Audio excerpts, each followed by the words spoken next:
साथीहरु आजभोलि नेपालमा पनि eSIM को चर्चा हुन थालेको छ। eSIM के हो र eSIM लाई हामीले कसरी प्रयोग गर्न सकिन्छ?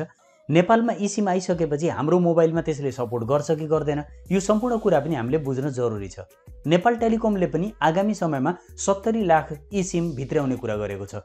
के वास्तवमा eSIM आइसकेपछि हामीले आफ्नो मोबाइलमा त्यो eSIM लाई प्रयोग गर्न सकिन्छ? यो सम्पूर्ण कुरा आज यो भिडियो अन्तर्गत रहेर जान्ने छौं। यदि तपाईले पनि eSIM को बारेमा जान्न चाहनुहुन्छ भने भिडियोलाई अन्तिमसम्म हेर्नु होला। साथीहरु यदि च्यानलमा नयाँ हुनुहुन्छ च्यानललाई सब्स्क्राइब गरिदिनु होला किनभने यस्तै भिडियो मैले तपाईहरुको लागि ल्याइराख्छु। अब साथीहरु सबैभन्दा पहिले हामीले बुझौं कि eSIM के हो। वास्तवमा हामीले जब आफ्नो मोबाइल फोन प्रयोग गर्छौं त्यस्तो बेलामा हामीले एउटा फिजिकल सिम पर्चेज गरेर लिएर आउँछौं। त्यो एनटीसी को पनि हुन सक्छ, एनसेल को पनि हुन सक्छ। तपाईले पनि आफ्नो मोबाइलमा यस्तै खालको सिम प्रयोग गर्नुभएको छ होला। तर साथीहरु यदि हामीले eSIM को कुरा गर्छौं भने यो भनेको इम्बेडेड सिम हो। इम्बेडेड सिम भनेको कुनै पनि मोबाइल सेटका भित्र कम्पनीले पहिलेदेखि नै यस्तो चिप राखिदिएको हुन्छ जसमा हामीले फ्युचरमा कुनै पनि बेलामा प्रोग्राम गरेर सजिलैसँग फिजिकल सिमले प्रोवाइड गर्ने सम्पूर्ण फ्यासिलिटीहरुलाई युज गर्न सकिन्छ। eSIM को एउटा अझै फाइदा के छ भने जस्तै तपाईले आइफोन युज गर्नुहुन्छ, आइफोनमा एउटा मात्रै सिम लाग्छ।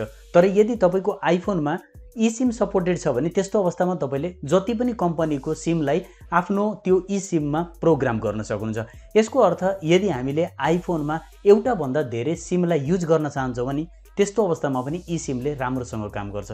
त्यही भएर eSIM भित्रिदै गर्दाखेरि अब नेपालमा सबै सेटहरुमा eSIM चलाउन सकिदैन। यसको पछाडीको मुख्य रिजन के छ भने अहिले गएको समयमा मलाई लाग्छ आइफोनमा पनि लगभग आइफोन 11, 12 सिरिजका जति पनि फोन छन् र मलाई लाग्छ 10 र आइफोन को 11 XR यस्ता खालका जति पनि सेटहरु छन् इनमा चाहिँ यो अवेलेबल छ भने त्यस्तै गुगल पिक्सेलका लगभग पछिका मोडलहरुमा अवेलेबल छ र स्यामसङ का जुन S सिरिजका टप भेरिएन्टका मोडल छन् त्यसमा पनि अवेलेबल छ र आगामी समयमा आउने मोबाइल फोनहरु पनि eSIM सपोर्टेड हुन सक्छन्। तर तपाईलाई थाहा छ नेपालमा भन्दा पनि इन्डियामा यसमा अलरेडी नै eSIM भित्रिसकेको छ र eSIM लाई प्रयोग गर्न त्यहाँ 3-4 वर्ष भइसक्यो प्रयोग गरिरहेका छन्। तर पनि धेरै जसो सेटहरु अझै पनि नर्मली सिम सपोर्टेड सेट नै आउँछन्। त्यसैले गर्दा इन्डियामा अझैसम्म त्यो राम्ररी सक्सेस हुन सकेको छैन। यसको पछाडीको पनि कतिपय रिजनहरु रहेका छन्। यसको पछाडीको मेन रिजन मैले के मान्छु भने जुन हामीसँग फिजिकल सिम रहन्छ त्यस्तो फिजिकल सिम हामीसँग छ भने त्यस्तो अवस्थामा जस्तै मानौ मैले यो मोबाइल फोनमा भर्खरै सिम युज गरिरहेको छु र त्यो मेरो मोबाइलको ब्याट्री डाउन भयो भने त्यस्तो अवस्थामा यो सिमलाई मैले आफ्नो साथीकोमा झिकेर युज गर्न पनि सक्छु। तर यदि तपाईसँग eSIM छ भने त्यस्तो अवस्थामा त्यो यसैका भित्र इम्बेडेड भएको हुनाले यो स्विच अफ भएपछि तपाईले त्यो सिमलाई अर्को कुनै पनि मोबाइलमा प्लेटफर्ममा प्रयोग गर्न सक्नुहुन्न। यसको बेफाइदा त्यो पनि रहन्छ। र यदि तपाईले अर्को कुरा गर्नुहुन्छ भने जस्तै तपाईसँग यो सिम छ कुनै पनि बेलामा तपाईले आफ्नो मोबाइलमा फिजिकल्ली सिमलाई युज गर्नुहुन्छ भने मल्टिपल टाइम तपाईले यसलाई झिक्ने लगाउने गर्न सक्नुहुन्छ फिजिकल्ली। तर यसमा तपाईले झिक्ने लगाउने गर्न सक्नुहुन्न। यो एउटा फिक्स रहन्छ डिभाइसमा।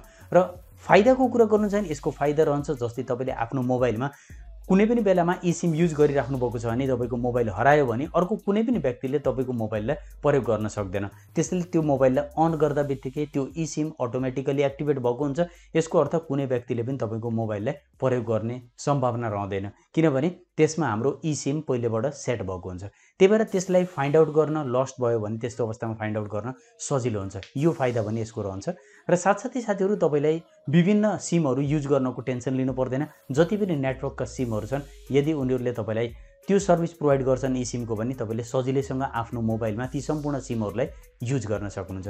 अब ती सम्पूर्ण सिमहरुलाई युज गर्ने तरिका के हुन्छ भने त्यो कम्पनीहरुले तपाईलाई एउटा QR स्क्यान गर्न दिन्छन् र त्यो QR को माध्यमबाट एउटा प्रोग्राम तपाईको मोबाइल फोनमा इन्स्टल भइहाल्छ र त्यसको थ्रु तपाईको मोबाइल र त्यो कम्पनीको लिंक भइसकेपछि तपाईले त्यही कम्पनीको eSIM लाई आफ्नो मोबाइलमा कल गर्नको लागि र जति पनि सम्पूर्ण काम हामीले फिजिकल सिममा गर्छौं त्यो सम्पूर्ण काम यसमा गर्न सक्नुहुन्छ। यो यसको फाइदा रहन्छ।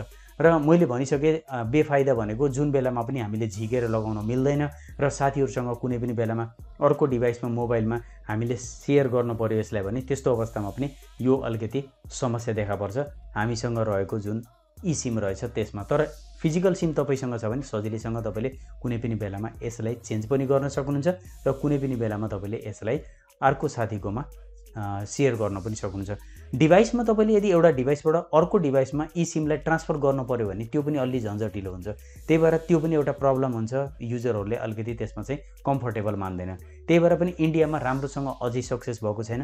अब नेपालमा यो eSIM भित्रियो भने त्यस्तो अवस्थामा सक्सेस हुन्छ हुँदैन हेर्न बाँकी छ। तपाईलाई कस्तो लाग्छ? eSIM धेरै नै बेनिफिसियल हुन्छ कि यही हाम्रो नर्मल फिजिकल सिम बेनिफिसियल हुन्छ? तलपट्टि कमेन्ट सेक्सनमा कमेन्ट राखिदिनु होला। र मलाई लाग्छ आगामी समयमा फ्युचरमा लगभग सबै मोबाइलहरू अब डिभाइस जुन बन्छन् त्यो सम्पूर्ण eSIM डिभाइस बन्नेछन्, जसले गर्दाखेरि सिम बोकिरहने झन्झट हामीलाई हुँदैन। यही थियो साथीहरू एउटा सानो इन्फर्मेसन eSIM को बारेमा। पक्कै पनि यो भिडियो हेरिसकेपछि तपाईँले इम्बेडेड सिम को बारेमा सम्पूर्ण कुरा राम्रोसँग बुझ्नु भएको छ। तपाईले eSIM आयो भने आफ्नो सेटमा युज गर्नुहुन्छ कि नै कमेन्ट सेक्सनमा कमेन्ट राख्न नभुल्नु होला। आशा गर्दछु भिडियो तपाईलाई मन परेको छ। भिडियो मन परेको छ भने लाइक गरिदिनु होला, धेरैभन्दा धेरै साथीहरूलाई भिडियो शेयर गरिदिनु होला। भिडियोको बारेमा के भन्न चाहन्छ भने कमेन्ट गरिदिनु होला। मलाई पर्सनली जोडिन चाहन्छ भने टेक्निकल भ्यू 71 इन्स्टाग्राम आइडी र ट्विटर आइडीमा फलो गर्नु होला। Thanks for watching this video.